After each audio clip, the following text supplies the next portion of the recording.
ചില പിണക്കങ്ങള് സ്നേഹക്കൂടുതലിന്റെ അത് നീ തിരിച്ചറിയണം. ഞാൻ അതൊക്കെ തിരിച്ചറിയുന്നുണ്ടമ്മേ. എന്റെ ഋതുവിനെ ഞാൻ ചതിച്ചിട്ടില്ല. എന്റെ മനസാക്ഷി എനിക്കല്ലേ അറിയൂ. അതുകൊണ്ട് എനിക്കൊരു ടെൻഷനും ഇല്ല.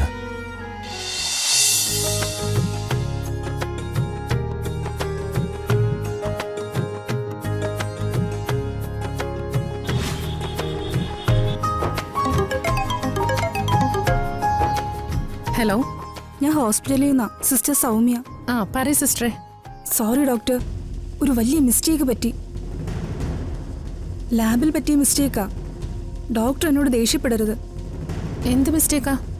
ലാബ് റിസൾട്ടുകൾ പരസ്പരം ഒന്ന് മാറിപ്പോയി. റിസൾട്ട് മാറിപ്പോയെന്നോ? താൻ എന്തൊക്കെയാ പറയുന്നേ? അതെ ഡോക്ടർ, ഡോക്ടറുടെ ഫ്രണ്ട് ഋതികയുടെ റിസൾട്ടാ മാറിപ്പോയത്. ഋതികയുടെ പ്രഗ്നൻസി ടെസ്റ്റ് പോസിറ്റീവ് അല്ല, നെഗറ്റീവാണ്. അവള് ഗർഭിണിയല്ലെന്നോ? എന്തൊക്കെയാണോ താനി പറയുന്നേ? എത്ര കെയർലെസ് ആയിട്ടാ ഈ ലാബിൽ ഇരിക്കുന്നവരെ വർക്ക് ചെയ്യുന്നേ? ഞാൻ ഇപ്പൊ തന്നെ മാനേജ്മെന്റിനോട് കംപ്ലൈന്റ് ചെയ്യും. ഇത്ര ഉത്തരവാദിത്വം ഇല്ലാത്തവരാണോ ലാബില് ജോലി ചെയ്യുന്നത്? ഇത് പബ്ലിക്കോ മീഡിയോ അറിഞ്ഞു കഴിഞ്ഞാൽ ഹോസ്പിറ്റൽ പൂട്ടേണ്ടി വരും. അറിയോ തനിക്ക്?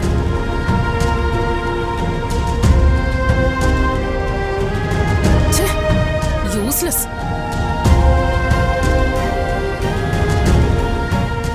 റിസൾട്ട് തെറ്റിപ്പോയതാണെന്ന് ഞാൻ ഋതികയോട് എങ്ങനെ പറയും? ഒരു കുഞ്ഞിന്റെ അമ്മയാകാനുള്ള സന്തോഷത്തിലിരിക്കുകയല്ലേ അവള്. അവളോട് ഞാൻ എങ്ങനെ? My God.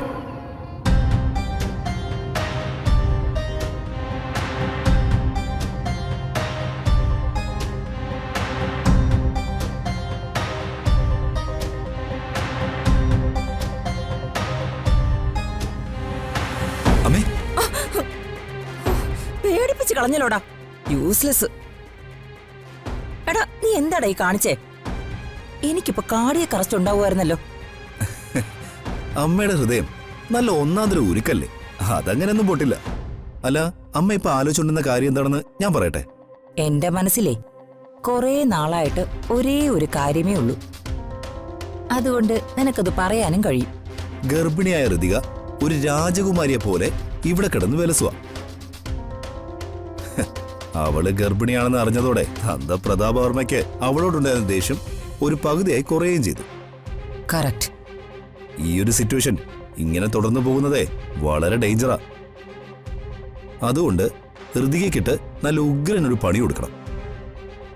അത് ഏത് പണി കൊടുക്കണമെന്നാ അമ്മ ആലോചിച്ചോണ്ടിരിക്കുന്നത്. അല്ല, ഞാൻ പറയുന്ന വളരെ ശരിയല്ലേ?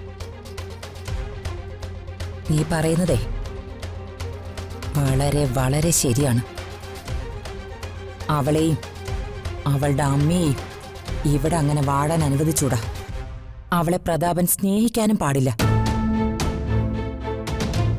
അമ്മയെന്ന് വച്ചാലേ ഒരു ദൈവമായിരുന്നു പ്രതാപന്. അവന്റെ ആ ഒരു വീക്ക്നെസ്സാ ഞാൻ ഇതുവരെ മുതലെടുത്തത്. മോനെ മോനെന്ന് ഞാൻ ഇടയ്ക്കിടയ്ക്ക് വിളിച്ചോണ്ടേയിരിക്കും. ഞാൻ അവന്റെ അമ്മയുടെ പ്രതിരൂപമാണെന്ന് അവനെ തെറ്റിദ്ധരിപ്പിക്കും. എനിക്ക് നിന്നോട് പോലും ഇല്ലാത്ത വാത്സല്യം അവനോടുണ്ടെന്ന് ബോധ്യപ്പെടുത്തും. അങ്ങനെ വിഡ്ഢിയായ ഒരു കുട്ടിക്കൊരങ്ങനെ പോലെ അവൻ എന്റെ കയ്യിലെ കയറിൽ കിടന്ന് വട്ടം കറങ്ങും.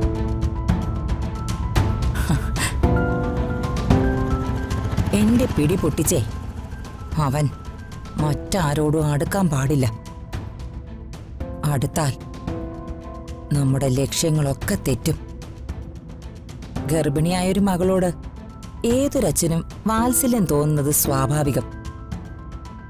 പ്രതാപനെ അവളോട് ആ വാത്സല്യം തോന്നി തുടങ്ങി. ബുദ്ധിപരമായിട്ട് അതില്ലാതെയാക്കണം.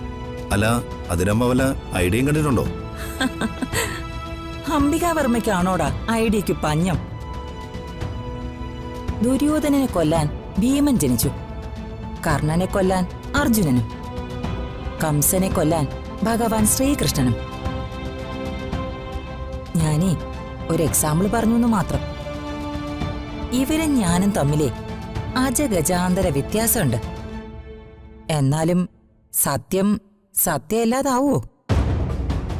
ആ ഋതിക എന്ന നശിച്ചവളെ തീർക്കാതെ ഈ അംബികാവർമ്മയ്ക്ക് ഇനി വിശ്രമമില്ല. ബുദ്ധിപരമായിട്ട് അവളെ തീർക്കണം. ആദ്യം മാനസികമായി, പിന്നെ പിന്നെ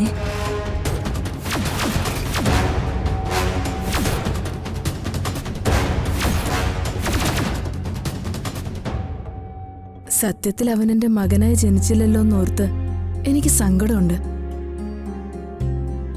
അത്രയ്ക്ക് ഇഷ്ടം എനിക്കവനെ. ഇത് കേട്ടിട്ട് നിനക്കൊന്നും പറയാനില്ലേ? ഞാനെന്ത് പറയാനാ? ഞാനേ രാജുവിനെ കുറിച്ചാ പറഞ്ഞേ.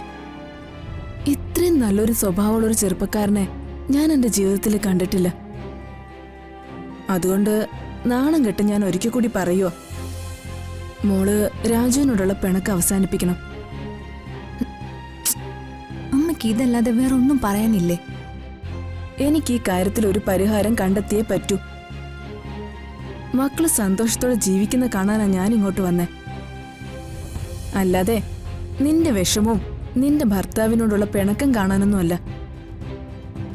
മകളും അച്ഛനും തമ്മിലുള്ള പിണക്കം ഒരു വശത്ത്, ഇതെല്ലാം കണ്ട് പിരിമുറുകി ജീവിക്കാനൊന്നും എന്നെ കൊണ്ട് വയ്യ. അതുകൊണ്ട് എന്റെ മോള് രാജുവിനോടുള്ള തെറ്റിദ്ധാരണ മാറ്റണം. ശരിയമ്മേ. മോൾ ഇക്കാര്യത്തിലൊക്കെ എത്ര ഭാഗ്യവതിയാ. ഇത്രയും നല്ലൊരു ചെറുപ്പക്കാരനെ ആർക്കെങ്കിലും ഭർത്താവായിട്ട് കിട്ടുമോ?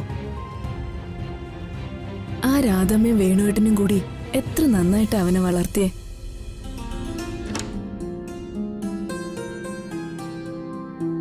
ആ പറഞ്ഞു തീർന്നില്ലല്ലോ, വന്നല്ലോ നിന്റെ ഭർത്താവ് സാറ്. എന്നെ കുറിച്ചായിരുന്നോ ഇവിടെ സംസാരം? അതെ, നിന്നെ കുറിച്ച് തന്നെയാ. നിന്റെ കൊള്ളരുതായ്മകളെ കുറിച്ചാ ഇവിടെ ഞാനും നിന്റെ സഹധർമ്മിണിയും കൂടി പറഞ്ഞുകൊണ്ടിരുന്നത്. അമ്മ എന്നെ തെറ്റിദ്ധരിക്കില്ലെന്ന് എനിക്ക് നല്ലോണം അറിയാം. നിന്റെ ഭാര്യ നിന്നെ തെറ്റിദ്ധരിച്ചിട്ടൊന്നുമില്ല. ചില പിണക്കങ്ങള് സ്നേഹക്കൂടുതലിന്റെയാ, അത് നീ തിരിച്ചറിയണം. ഞാൻ അതൊക്കെ തിരിച്ചറിയുന്നുണ്ടമ്മേ. എന്റെ ഋതുവിനെ ഞാൻ ചതിച്ചിട്ടില്ല. എന്റെ മനസാക്ഷി എനിക്കല്ലേ അറിയൂ. അതുകൊണ്ട് എനിക്കൊരു ടെൻഷനുമില്ല. മോനെ, ഫ്രൂട്ട്സ് ഇവിടെ ഒത്തിരി ഇരിപ്പുണ്ടല്ലോ, പിന്നെ നിന്നെ വീണ്ടും വാങ്ങിച്ചേ. പ്രഗ്നന്റ് ആയിട്ടുള്ള പെൺകുട്ടികള് ഫ്രൂട്ട്സ് ധാരാളം കഴിക്കണം. വാഴപ്പഴം, മാമ്പഴം, മുന്തിരി, പാല്, പഞ്ചാമൃതം. ആഹാ, നീ ഇതിനുമുമ്പ് എത്ര സ്ത്രീകളുടെ ആഹാര രീതികൾ ശ്രദ്ധിച്ചിട്ടുണ്ട്? ഞാനിതൊക്കെ നെറ്റിൽ നോക്കി പഠിച്ചെടുത്തതാ. ഉം.